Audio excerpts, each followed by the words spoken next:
मुज्तबा। आज हम trigonometric ratios करेंगे एंगल 30, एंगल 60 और एंगल 45 के। तो हम लिख लेते हैं इसको।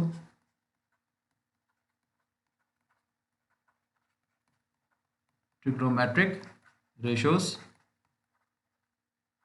ऑफ 60 डिग्री एंड 30 डिग्री अभी करते हैं और नेक्स्ट में 45 डिग्री करेंगे।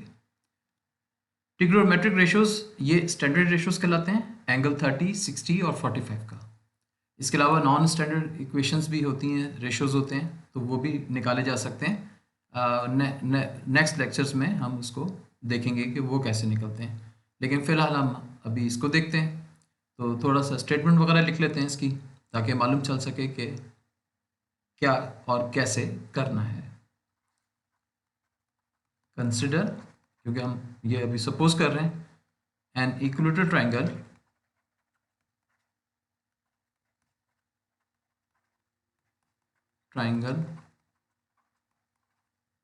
ABC। आप XYZ भी ले सकते हैं, उससे कोई फर्क नहीं पड़ेगा। तो यहाँ पे हम ड्रॉ कर लेते हैं एक इक्विलेटरल ट्राइंगल। इक्विलेटरल ट्राइंगल का मतलब होता है कि तमाम एंगल्स उसके सेम होंगे। अच्छा, ट्राइंगल चूंकि उसका सम 180 के बराबर होता है, तो उसको अगर 180 को 3 से डिवाइड करें तो 60 आएगा। और जब एंगल सेम होंगे तो अल्टीमेटली साइड्स भी सेम होंगी। तो ये हमारे पास इक्विलेटरल ट्राइंगल आ गया। इसको मार्क कर लेते हैं ABC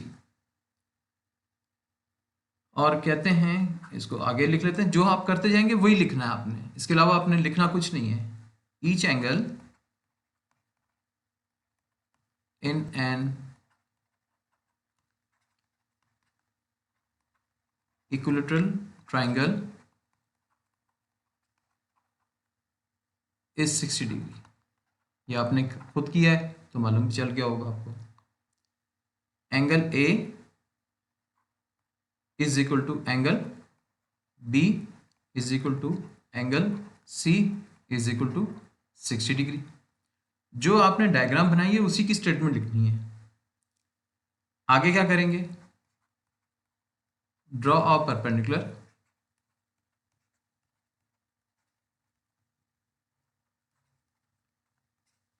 सिंबॉलिकली, उल्टा T जिसे हम कहेंगे उसको परपेंडिकुलर सिंबॉलिकली रिप्रेजेंट किया जाता है AD। क्योंकि ABC तो आप बना चुके हैं, तो यहाँ से एक लाइन ड्रॉ कर लेते हैं जो स्ट्रेट है। अगर स्ट्रेट लाइन है तो ये यहाँ पे D आ गया। तो AD from A to the side BC, यहाँ तक आपने इसको ड्रॉ कर दिया। आगे चलते हैं। Now triangle ABD is congruent to triangle ACD। एक आपका लेफ्ट साइड का हिस्सा है और एक आपका राइट साइड का हिस्सा है, तो ये दोनों कॉन्ग्रेंट है। और ऊपर का जो एंगल A है, अब इस ट्राइंगल ABD का, वो 30 डिग्री हो जाएगा। So therefore BD is equal to CD। BD जो है वो CD के बराबर हो गया। आगे चलते हैं। ये आपके पास साइड आ गई, ये कॉन्ग्रुएंसी आ गई। अब एंगल भी बता दें, and angle BAD is equal to angle CAD। तो ये एंगल A जो सेंटर में है, ये दोनों का सेम है, तो 60 का हाफ कितना हो जाएगा? 30। तो ये एंगल 30 हो गया, ये 60 हो गया और ये 90 हो गया, जो बॉक्स बना हुआ है। अब इसको, इस ट्राइंगल को हम एक तरीके से इस तरह ले लेते हैं। टॉप पे आपके पास A है और ये एंगल 30 डिग्री है। ये एंगल B है, ये आपके पास 60 डिग्री है। ये एंगल 90 है और इसको C का नाम दे देते हैं। अगर हम अज्यूम कर लें कि ये साइड्स जो हैं इनकी लेंथ कितनी है, तो उसको पहले हल कर लेते हैं, फिर यहाँ पे साइड्स लिख देंगे ताकि वो क्लियर हो जाए। Now triangle A B D is a right triangle. पहले आपके पास इक्विलेटरल ट्राइंगल था, उसमें से एक परपेंडिकुलर ड्रॉ किया जो BC के ऊपर ड्रॉ हुआ, जिसका पॉइंट D कहा गया।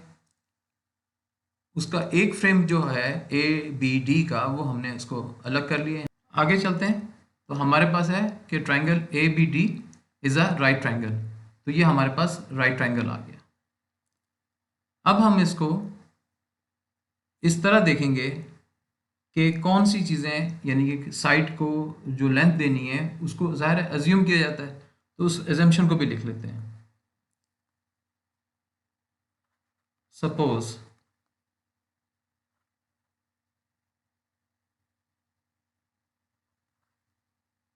That AB is equal to 2x। तो AB जो है हमारे पास वो 2x है। अगर ये लेंथ 2x है तो ये भी लेंथ 2x होनी चाहिए, और ये लेंथ भी 2x होना चाहिए। जब ये स्प्लिट हो जाएगा तो ये x हो जाएगा और ये x हो जाएगा, तो यहाँ पर क्या होगा, BD x हो जाएगा। तो हम आगे लिख लेते हैं, अगर ये 2x है then BD is equal to half of BC is equal to x। ये हमारे पास x आ गया। अगर ये 2x है, ये x है, तो ये जो ऑपोजिट साइड है ये हमें मालूम नहीं है, किसकी, एंगल 60 की। अगर एंगल 30 निकाल रहे हैं तो उसकी एडजेसेंट साइड नहीं मालूम। अभी हम चूंकि 60 निकाल रहे हैं तो हम ये समझेंगे कि इसकी ऑपोजिट साइड है। इसकी स्टेटमेंट्स भी मैं लिख के दे दूंगा आपको। सो बाय पाइथागोरस थ्योरम क्या कहलाता है, हाइपोटेन्यूज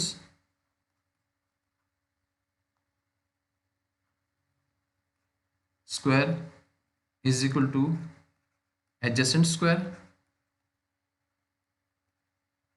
अब ये एडजेसेंट जो है ये बेसिकली नॉर्मल स्ट्रक्चर के अंदर इसको बेस कहते हैं, इसको भी क्लियर करूंगा मैं, प्लस ऑपोजिट स्क्वायर। नॉर्मली इसको हम परपेंडिकुलर कहते हैं, तो ऑपोजिट के लिए परपेंडिकुलर भी इस्तेमाल हो सकता है, एडजेसेंट की जगह पे बेस इस्तेमाल हो सकता है, और हाइपोटेन्यूज जो है वो हाइपोटेन्यूज ही रहेगा। इसको हम अलजेब्रिक लिख लेते हैं, AB whole square is equal to BD whole square plus AD whole square. तो हमने ये चीज़ मालूम करनी है AD। तो AB हमारे पास क्या है, 2x है, 2x whole square is equal to BD x, plug in कर दें, x square plus AD square. So AD square is equal to 4x square minus x square. So AD square is equal to 3x square. AD is equal to root value निकाल लें, √3x। AD जो perpendicular है या opposite जो है angle का, वो आपके पास 3x आ गया। ये आपके पास AD 3x आ गया, तो यहाँ पे √3x आ गया। अब आगे चलते हैं, जो इसके ट्रिग्नोमेट्रिक रेशियोज उसकी वैल्यूज निकालनी है वो क्या है, sine, cosine, tangent, cotangent, secant, cosecant. इन तमाम की वैल्यूज़ को इवेल्युएट करेंगे इसी पाइथागोरस थ्योरम से कि वो किस तरह निकाली जाएंगी।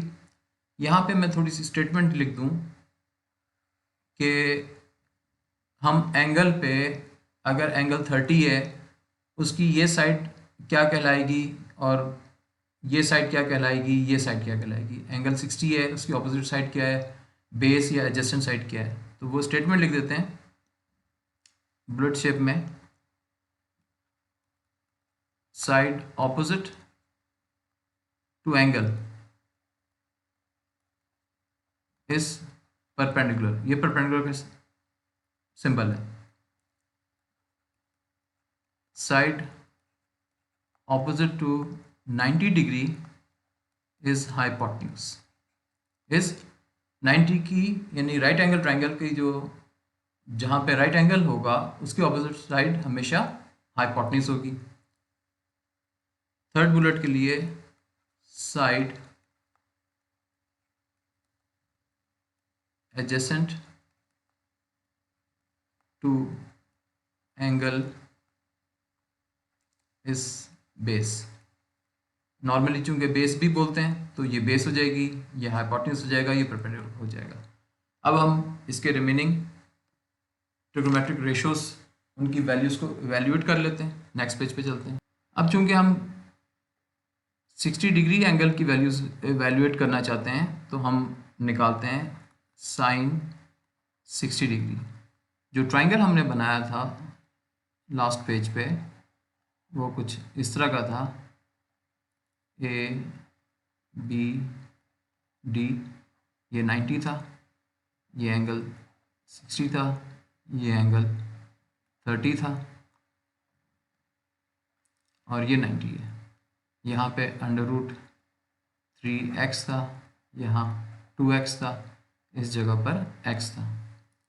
और हमने बात की थी चूँकि एंगल की एडजेसेंट साइड या इन बिटवीन 90 और एंड एंगल, एडजेसेंट और a base. Side opposite to angle is perpendicular, side opposite to 90 degree is hypotenuse. तो साइन की वैल्यू जो है वो परपेंडिकुलर ओवर हाइपोटेन्यूज। तो परपेंडिकुलर हमारे पास क्या है, ए डी, हाइपोटेन्यूज क्या है, A B.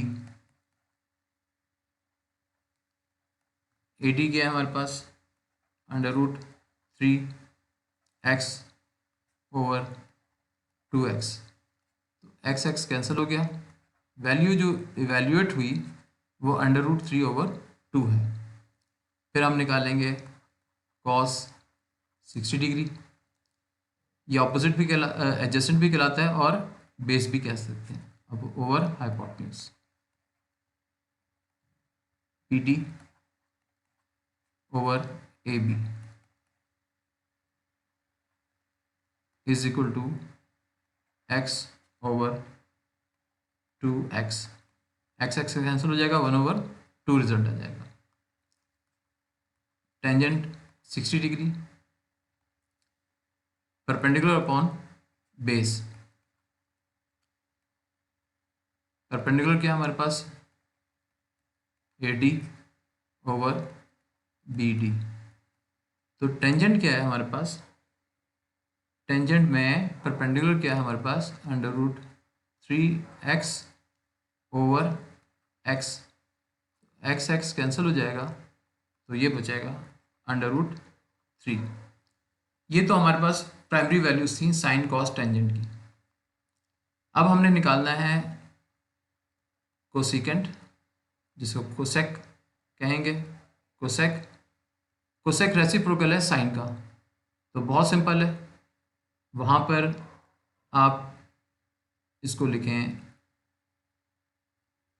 A B over A D,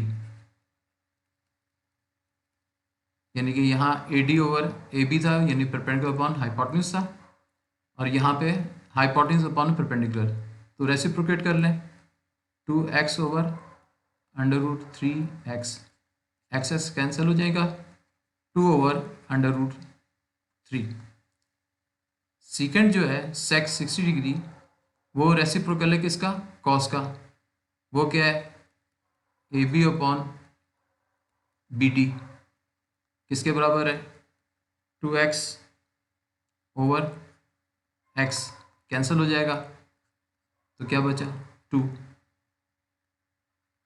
cotangent जो है वो रेसिप्रोकल है किसका, टेंजेंट का, तो ये हो जाएगा बेस ओवर परपेंडिकुलर।